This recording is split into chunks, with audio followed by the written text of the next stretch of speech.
ಪಿತನ ಸುತನ ಮತ್ತು ಪವಿತ್ರಾತ್ಮರ ನಾಮದಲ್ಲಿ ಆಮೇನ್. ಪ್ರಭು ಕ್ರಿಸ್ತರಲ್ಲಿ ಆತ್ಮೀಯ ಸಹೋದರ ಸಹೋದರಿಯರೇ, ಈ ದಿನದ ಮುಂಜಾನೆಯ ಜೀವಸ್ವರ ಜ್ಞಾನೋಕ್ತಿಗಳ ಗ್ರಂಥ 28ನೇ ಅಧ್ಯಾಯ ವಚನ 1.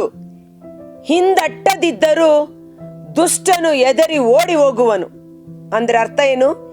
ಹಿಂದೆ ಯಾರು ಅಟ್ಟಿಸ್ಕೊಂಡು ಬರ್ತಾ ಇಲ್ಲ, ಹಿಂದ್ಗಡೆ ಯಾರು ಶತ್ರುಗಳಿಲ್ಲ, ಹಿಂದ್ಗಡೆ ಯಾರು ಅವನನ್ನ ಹೊಂಚು ಆಗ್ತಾ ಇಲ್ಲ. ಆದರೂ ದುಷ್ಟನು ತನ್ನ ಕುತಂತ್ರಗಳ ನಿಮಿತ್ತ ಅವನೇ ಎದರಿ ಓಡಿ ಹೋಗುವನು. ಆದರೆ ಸತ್ಯಸಂಧನು ಶತ್ರು ಸುತ್ತುವರೆದಿದ್ದರೂ ಸಹ ಸಿಂಹದಂತೆ ಧೈರ್ಯದಿಂದಿರುವನು. Praise the lord.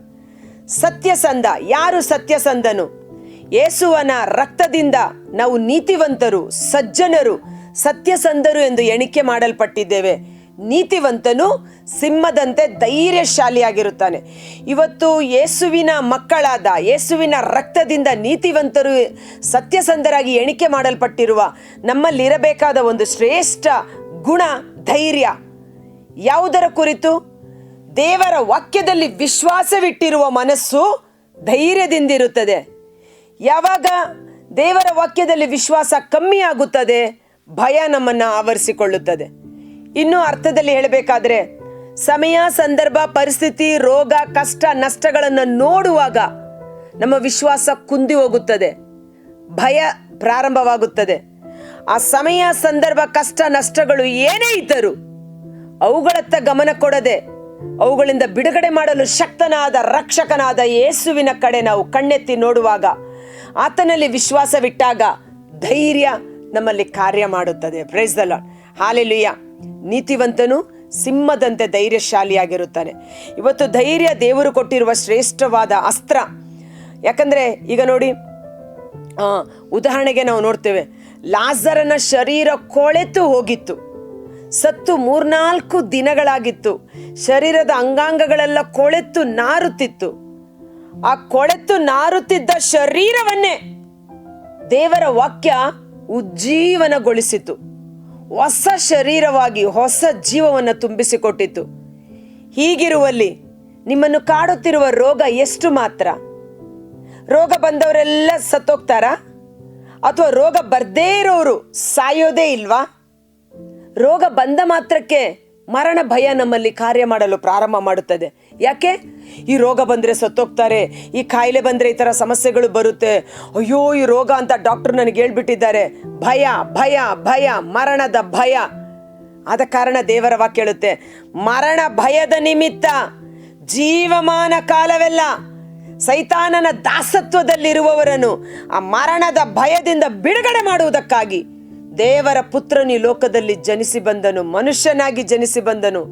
ಇಗೋ, ನಾನು ಮರಣವನ್ನು ಜಯಿಸಿದ್ದೇನೆ, ಮರಣ ಮತ್ತು ಪಾತಾಳ ಲೋಕದ ಬೀಗದ ಕೈಗಳು ನನ್ನ ವಶದಲ್ಲಿವೆ, ಧೈರ್ಯದಿಂದಿರಿ, ನಾನು ಜೀವಿಸುವ ದೇವರಾದ ಕಾರಣ ನೀವು ಜೀವಿಸುವಿರಿ. Praise the lord.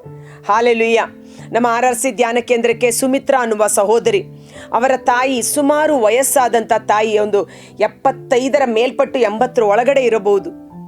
ಆಕೆಗೆ 2 ಕಿಡ್ನಿ ಫೇಲ್ಯೂರ್ ಆಗಿದೆ, ಕಾಲುಗಳೆಲ್ಲ ಊದಿದೆ, ಉಸಿರಾಡಕ್ಕೆ ಆಗ್ತಾ ಇಲ್ಲ, ಡಾಕ್ಟ್ರು ಸಹ ಕೈ ಬಿಟ್ಟಂತ ಪರಿಸ್ಥಿತಿ, ಆಸ್ಪತ್ರೆಯಲ್ಲಿ ಇದ್ದಾರೆ ಅಂತ ಆ ಸಹೋದರಿ ಫೋನ್ ಮಾಡಿ ಗೊಳೋ ಅಂತ ಅಳ್ತಾ ಇತ್ತು.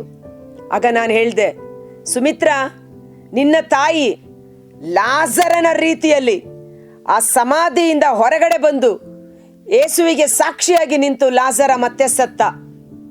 ಆ ಲಾಜರನು ಹೇಗೆ ದೇವರ ನಾಮವನ್ನ ಮಹಿಮೆ ಪಡಿಸಿದನೋ, ನಿನ್ನ ತಾಯಿ ಖಂಡಿತವಾಗಿ ಐಸಿಯಿಂದ ಹೊರಗಡೆ ಬಂದು ಯೇಸುವಿಗೆ ಸಾಕ್ಷಿಯಾಗಿ ನಿಲ್ಲುವಂತೆ ದೇವರು ಕಾರ್ಯವನ್ನ ಮಾಡುತ್ತಿದ್ದಾರೆ. ನೀನು ಭಯಪಡಬೇಡ ಮಗಳೇ ಎಂದು ಆ ಸಹೋದರಿಗ ತಾಯಿಗಾಗಿ ಪ್ರಾರ್ಥನೆ ಮಾಡಿದೆವು.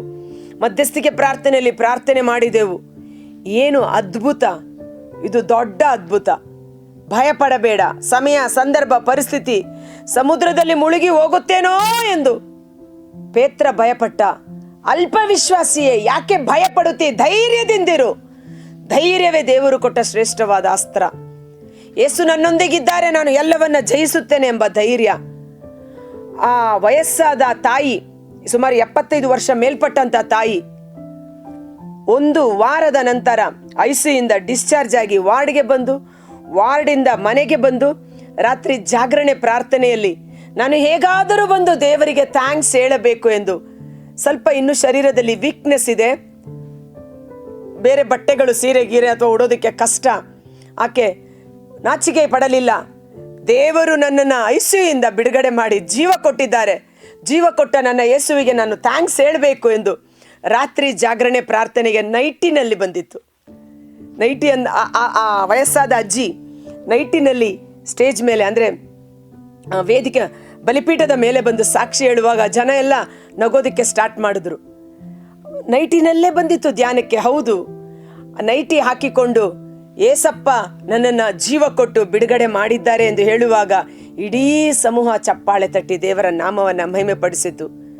ಇನ್ನು 3 ದಿನ ಧ್ಯಾನಕ್ಕೆ ಬರುವಾಗ ಇನ್ನೂ ಶರೀರದಲ್ಲಿ ಶಕ್ತಿ, ಬಲ, ಚೆನ್ನಾಗಿ ಸೀರೆ ಉಟ್ಕೊಂಡು ಸ್ಮಾರ್ಟಾಗಿ ರೆಡಿಯಾಗಿ ಬಂದಿತ್ತು. ಅದಕ್ಕೆ ದೇವರ ವಾಕ್ಯ ಹೇಳುತ್ತೆ, ನೀತಿವಂತನು ಸಿಂಹದಂತೆ ಧೈರ್ಯಶಾಲಿಯಾಗಿರುತ್ತಾನೆ. ರೋಗ ಬಂದರೂ ಸರಿ, ಕಷ್ಟ, ನಷ್ಟ, ವೇದನೆ, ದುಃಖಗಳು ಬಂದರೂ ಸರಿ, ಅವೆಲ್ಲವನ್ನ ಧೈರ್ಯ, ಯೇಸು ನನ್ನೊಟ್ಟಿಗಿದ್ದಾರೆ, ನನ್ನ ಯೇಸು ನನ್ನ ರಕ್ಷಕ ಎಂದು ವಿಶ್ವಾಸದಿಂದ ಅವರು ತಮ್ಮ ಜೀವಿತವನ್ನು ಮುನ್ನಡೆಸುತ್ತಾರೆ. ಆ ಸಹೋದರಿ ಅದ್ಭುತಕರವಾದ ಸಾಕ್ಷಿಯಾಗಿ ಉಳಿದಿದ್ದಾಳೆ. ಅದಕ್ಕೆ ಕೊಳೆತು ಹೋಗಿದ್ದ ಶರೀರಕ್ಕೆ ಜೀವ ಕೊಟ್ಟ ದೇವರು ಇನ್ನು ನಿಮ್ಮ ರೋಗವನ್ನು ಗುಣಪಡಿಸಲು ಅಸಾಧ್ಯವೇ? ಭಯಪಡಬೇಡಿ, ಧೈರ್ಯದಿಂದಿರಿ. ರೋಗ ಬಂದ ಮಾತ್ರಕ್ಕೆ ಮರಣ ಅಂತ ನೀವು ಭಯಪಡಬೇಡಿ. ಸಿಮಿಯೋನ ಪ್ರವಾದಿ ಅದ್ಭುತಕರವಾದ ಒಂದು ಅನುಭವ. ಆತ ಮುಪ್ಪು ಮುದುಕ ಎಂದು ಲೂಕ 2:25 ನಾವು ನೋಡ್ತೇವೆ. ಅಷ್ಟು ವಯಸ್ಸಾಗುವವರೆಗೂ ನೀವು ಯೋಚನೆ ಮಾಡಿ, ಏನೆಲ್ಲ ಕಾಯಿಲೆಗಳು ಬಂದಿರಬಹುದು, ಏನೆಲ್ಲ ಸಮಸ್ಯೆಗಳು ಬಂದಿರಬಹುದು. ಅವು ಯಾವುವು ಅವನನ್ನು ನಾಶ ಮಾಡಲಿಲ್ಲ. ಕಾರಣ ಅವನು ಧೈರ್ಯದಿಂದಿದ್ದ. ಯಾಕೆ?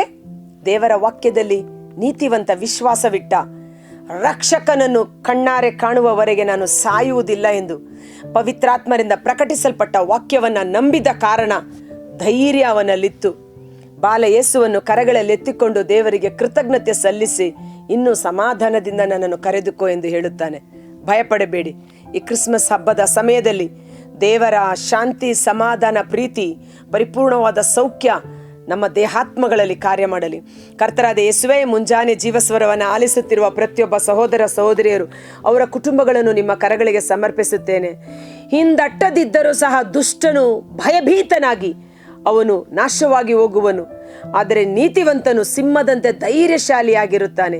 ಯೇಸುವಿನ ರಕ್ತದಿಂದ ಕ್ರಯಕ್ಕೆ ಕೊಳ್ಳಲ್ಪಟ್ಟ ನಾವು, ನೀತಿವಂತರು ಎಂದು ಎಣಿಕೆ ಮಾಡಲ್ಪಟ್ಟಿರುವ ನಾವು, ಸ್ವರ್ಗೀಯ ಸಾಮ್ರಾಜ್ಯದ ಸಕಲ ಆಶೀರ್ವಾದಗಳಿಗೆ ಹಕ್ಕು ಬಾಧ್ಯಸ್ಥರಾಗಿರುವ ನಾವು ಧೈರ್ಯಶಾಲಿಗಳಾಗಿರೋಣ. ಹೇಡಿಗಳಾಗಿ ಜೀವಿಸಬೇಡಿ.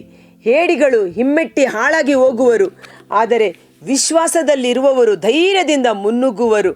ಬಲಹೀನನು ಭಯಭ್ರಾಂತನೂ ಆಗಿದ್ದ ಗಿದ್ಯೋನನು, ಪರಾಕ್ರಮಶಾಲಿಯಾದ ಗಿದ್ಯೋನನೇ, ಭಯಪಡಬೇಡ, ಸೇನಾಧೀಶ್ವರ ಕರ್ತರು ನಿನ್ನೊಡನೆ ಇದ್ದಾರೆ, ಒಬ್ಬ ಮನುಷ್ಯನು ಎಂಬಂತೆ ಫಿಲಿಸ್ಟಿಯರನ್ನ ಸದೆಬಡಿವೆ ಎಂದು ಗಿದ್ಯೋನನನ್ನು ಬಲಪಡಿಸಿದ ಸ್ವರ್ಗದ ಶಕ್ತಿ ಪವಿತ್ರಾತ್ಮರು, ಧೈರ್ಯವುಳ್ಳ, ಸ್ಥೈರ್ಯವುಳ್ಳ, ಸುಜ್ಞಾನವುಳ್ಳ ಆತ್ಮರು ನಮ್ಮೊಬ್ಬೊಬ್ಬರಲ್ಲಿ ಅಭಿಷೇಕವಾಗಿ ಸುರಿಸಲ್ಪಡಲಿ. ನಮಗೆ ವಿರುದ್ಧವಾಗಿ ಬರುವ ಎಲ್ಲ ಪ್ರಲೋಭನೆಗಳನ್ನು ಮೆಟ್ಟಿ ನಿಲ್ಲುವಂತೆ ಸಿಂಹದಂತೆ ಧೈರ್ಯಶಾಲಿಯಾಗಿ ನೀತಿವಂತ ಕವಚವನ್ನು ಧರಿಸಿಕೊಂಡು ಈ ಲೋಕದಲ್ಲಿ ವಿಶ್ವಾಸದ ಹೋರಾಟದಲ್ಲಿ ಜಯದ ಜೀವಿತವನ್ನು ನಡೆಸಲು ಬೇಕಾದ ಕೃಪಾಶೀರ್ವಾದಗಳಿಗಾಗಿ ಯೇಸುವಿನ ಅದ್ಭುತಕರವಾದ ನಾಮದಲ್ಲಿ ಪ್ರಾರ್ಥಿಸಿ ಬೇಡಿ ಹೊಂದಿಕೊಳ್ಳುತ್ತೇವೆ. ಆಮೆನ್.